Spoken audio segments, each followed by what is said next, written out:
শুনছেন? তাহলে এখানে যেই বসুক সে যদি নওশাদের কথা মতো না চলে ওই তার লোকগুলোকে খুলে নেবে সরকার, পড়ে যাবে।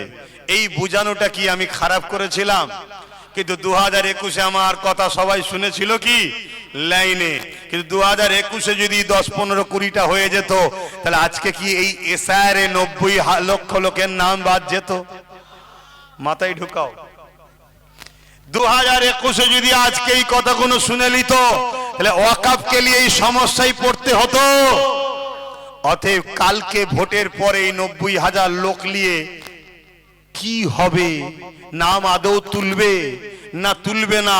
অপর দিকে তো ভয়, অনেকে বলছে ক্যাম্পে পাঠিয়ে দেবে, অনেকে বলছে পাসপোর্ট বন্ধ করে দেবে, বলছে না বলেন? এখন কি হবে কোনো ঠিক আছে? কিন্তু এই লোকগুলোকে বাঁচাবার জন্য সেই লোকের পরিবারদের উচিত এমন একজনকে শক্তিশালী করতে হবে যে বিগত দিন ধরে মানুষের হয়ে একা হয়ে লড়ছে, তার হাতকে শক্ত করা দরকার আছে না নাই? আজকে রাজ্য সরকার এসে বলবে আমাকে দাও 100% কথা দিচ্ছি নাম তুলে দেবো। তুই থাকাকালীনই তো শেয়ার হয়েছে, তোরই তো অফিসার শেয়ার করেছে, তোরই ভিডিও, তোরই বিএলও, তোরই লোকেরা, ঠিক তো নাকি? নিশ্চয়ই নামের কিছু গন্ডগোল করে দিয়েছে ভেতরে ভেতরে, তাই তো গন্ডগোল হয়ে গেছে। নাই আমার উঠলো, এর উঠলো, ওরটা উঠলো না কেন? এক কথা মাথায় ঢুকছে না? ঢোকে না? এটা একটা পরিকল্পনা চলছে। সেই পরিকল্পনা হলো এটাই, বাংলায় বিজেপিকে ঢোকাবার প্ল্যান। কেন এক একটা বিধানসভায় এমন এমন জায়গা আছে যেখানে 20,000 মুসলমান যদি ভোট না দিতে পারে বাস বিজেপি এসে যাবে। এক কথা ঢুকছে মাথায়? এবারে বলবেন তাহলে এটা কখনো রাজ্য সরকার চায়? রাজ্য সরকার যদি না চায়, রাজ্য সরকার আর তার ভাইপোকে জেলে যেতে হবে, জেলে যেতে হবে। তাই ডাইরেক্ট করলে গাদ্দারের খাতায় নাম থাকবে, ইনডাইরেক্ট করে দিচ্ছি যে আমি হেল্প করছি, আপনি করে নেন।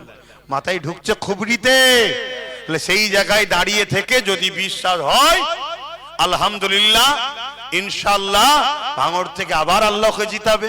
এখন আবার ওর পাশেরটা ক্যানি পূর্বটাও তো আবার বিরাট ফাইট হচ্ছে দেখছি। অনেকে সমালোচনা করেছিল এটা কেন হলো। কারা করেছে সমালোচনা? আমাদের লোক নয়, যারা বাবুল সুপ্রিয়ের মতো দাঙ্গাবাজকে নিয়ে হই হই করছে তারা সমালোচনা করেছে। শুনছেন? বাবুল সুপ্রিয় চেনেন না? বাবুল সুপ্রিয় আসামের কি বলে দাঙ্গার মেন অভিযুক্ত, রশিদি সাহেবের ছেলেকে খুনের। শুনছেন? আর একটা খেয়াল করে দেখেন, 3টে রাজ্যসভা সংসদ হলো, 3টেই ওই রকম লোক। একটা কোনো মুসলমানকে দিয়েছে? হ্যাঁ, আমি তো আমাদের বাড়ির ছেলেটাকে দেখে অবাক হয়ে যাই। হারা, তোর মাথায় আল্লাহ এইটুকু বুদ্ধি দিল না যে আমাকে নিয়ে তুমি দলের প্রচার করতে চাইছো, মুসলিম জাতির কাছে বুঝাতে চাইছো দেখো আমার সাথে হুজুর আছে, আমার সাথে হুজুরের ছেলে আছে, এই জন্য তো লিখেছে তোকে নাকি? তা তুই তো কমসে কম দাবি করতে পারতিস যে আমি ভোটে ভোটে লড়তে পারবো না, রাজ্যসভা 3 জন যাবে, একটা আমাকে দাও। এই দাবি করতে পারতো তো নাকি? তা না করে মাথা মুটার বলে লাভ নেই। আল্লাহ হিদায়াত করুক, বলুন আল্লাহুম্মা আমিন, বলুন আল্লাহুম্মা আমিন। কেন বাপ ভালো মা ভালো, আল্লাহ হিদায়াত করুক। তো যাই হোক, 2 মাস ধরে তাকে বিভিন্ন কিছু করা হয়েছে। ফুরফুরা শরীফে এসে হুজুরদের হাতে তওবা করেছে। মানুষ যদি তওবা করে আল্লাহ বলছে তাকে মাফ করে দিই, আমার আপত্তি করার কিছু আছে? যাদের সঙ্গে ঝগড়া হয়েছে তাদের কাছে যে ক্ষমা চেয়েছে তারা মাফ করে দিয়েছে, আমার কোনো আপত্তি আছে? তো এই জায়গায় দাঁড়িয়ে থেকে যেটা চলছে আলহামদুলিল্লাহ খুব ভালোই দেখা যাচ্ছে। আল্লাহ কারে অনেক কটা চান্স আছে। সেই জায়গায় আপনারা আমার টোটাল আলোচনা শুনে আপনারা বলুন আমার উপরে কেউ কষ্ট পেলেন? কেন আমাকে যখন বিজেপির দালাল বলা হচ্ছে আমাকে তো সাফাই দিতে হবে, কে বিজেপির দালাল একটু দেখ, তাই তো নাকি? আজকে শুভেন্দু বলছে, শুভেন্দুকে চেনেন তো? ওই নাট ঢিলেটা, ও ইফতার খেয়েছে আমাদের আর গাল দিচ্ছে এখন আমাদের ঘরে। এখন বলছে না আমি সব মুসলমানের বিরোধী নয়। আবার একটা ভিডিও বেরিয়েছে, কাকে বলছে? এই মোল্লারা আছে দেখবি, দেখছেন না? হ্যাঁ, এরা কি জিনিস, গিরগিটি গিরগিটি রং পাল্টায়, শুধু রং পাল্টাচ্ছে। তো মনে রাখবেন, ওই শুভেন্দু হয় ডাইরেক্ট বিজেপি কে ভোট দেন আর নাই ডাইরেক্ট টিএমসি কে ভোট দেন। বক্তব্য দেখেছেন না দেখেন না? জোরে বলেন। আচ্ছা, বিজেপির যে সভাপতি শ্রমিক না কি নাম, ও কি বলছে? টিএমসি কে তো আমরা জন্ম দিয়েছি, টিএমসি কে আমরা হৃদয়ে রেখেছি, দেখেছেন না দেখেন না? আরেকটা জাহান্নামের কুকুরের নাম বলছি, শুনবেন? চিনতে পেরেছেন? তা চীনে যখন গেছেন ওই নামেই ফেমাস থাক। শোনেন, সে আবার গত দুদিন আগে দেখি একজনকে বলছে এটা আমাদের আল্লাহ। দেখেছেন না দেখেন না? এখন আবার কমেন্টে অনেকে লিখছে যে একটা সময় আব্বাস সিদ্দিকী যখন বলেছিল জাহান্নামের কুকুর আমার খারাপ লেগেছিল, এখন দেখছি ঠিকই বলেছে। তা আপনারা কি বলছেন, ঠিকই বলেছি না ভুল বলেছি? আরে আল্লাহর কোরআন বলছে উলাইকা কাল আনআম, মানুষের মধ্যে কিছু মানুষ আছে তারা চতুষ্পদ জন্তুর ন্যায়, বল হুম আদাল, তার থেকেও খারাপ, মানে খিঞ্জির সোরের থেকেও খারাপ। আল্লাহর কোরআন বলছে, আমি বলিনি। কথা বুঝে আসছে না? নাই তো ভাই আমার, তা সে আবার দেখি বলছে কি আমার ভাইয়ের নাম ধরে বলছে ওদেরকে ভোট দেওয়ার থেকে বিজেপি কে ভোট দেওয়া ভালো। এই দেখেছেন না দেখেন না? আবার গত দুদিন দেখছি বিজেপির নেতার সঙ্গে গলায় গলায় মিলছে। সব পাখি মাছ খায়, সব পাখি মাছ খায়, আর বেচারি যে নিজের মেহনত করা গাঁটের পয়সা দিয়ে গলা ফাটানো চিল্লানোতে এ জাতিকে বাঁচাবার স্বার্থে, মানুষ জাতির স্বার্থে এবং আমাদের অস্তিত্ব বাঁচাবার স্বার্থে যখন নিজের প্রাণ প্রিয় ভাইটাকে ঠেলে দিয়েছি, আজকে গাল খেতে হচ্ছে। 42 দিন জেল খেটেছে। যদি বিক্রি হবার হতো এখানেই বিক্রি হয়ে যেত। ওয়াকাফের জন্য লড়তে গিয়ে জেল খেটেছে। কি দরকার ছিল? আমার মতো তো জলসা করতে পারতো। একটু বুঝবে, মাথায় রাখবে, ধোকায় পড়ে যাওনি। এরপর শেষ কথা বলছি, আমার ভাই মাত্র 30টা জায়গায় দিয়েছে। কত? 30টা জায়গায়।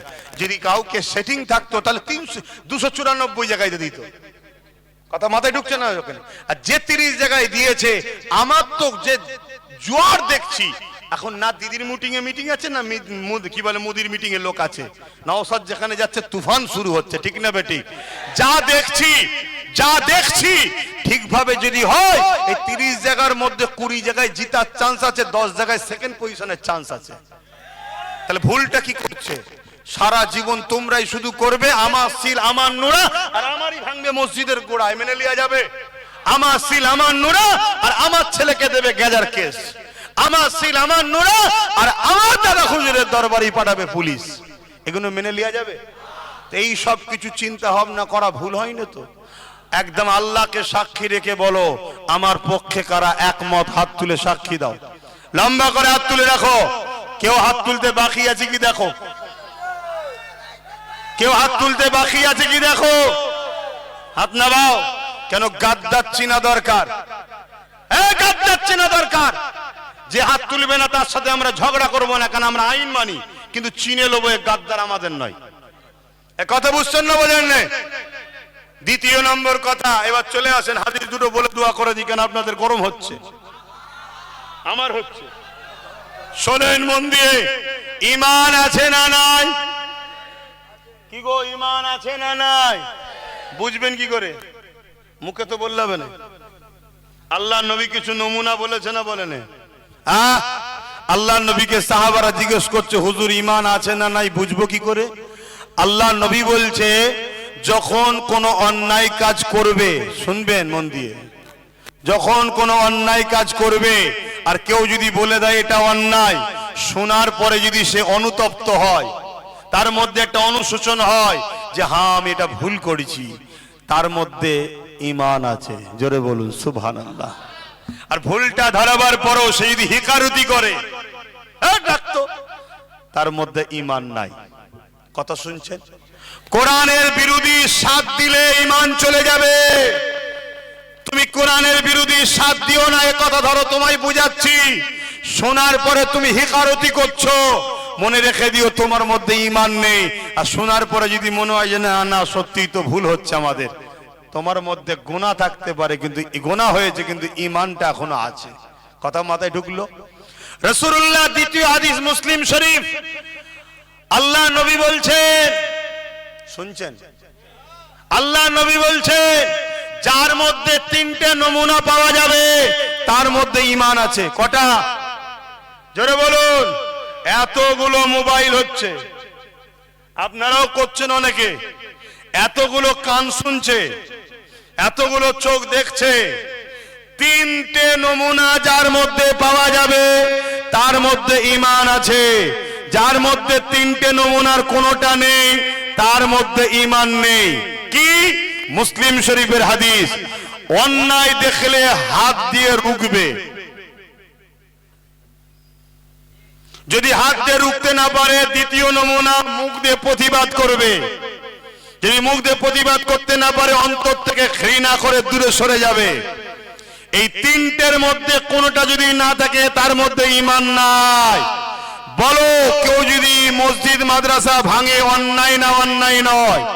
কেউ যদি বলে কোরআন শেষ হয়ে যাবে অন্যায় না অন্যায় নয়? এই অন্যায়ের বিরুদ্ধে মুসলমান, তোমার যদি তিনটের মধ্যে যে কোনো একটা নমুনা না থাকে ঈমান নাই।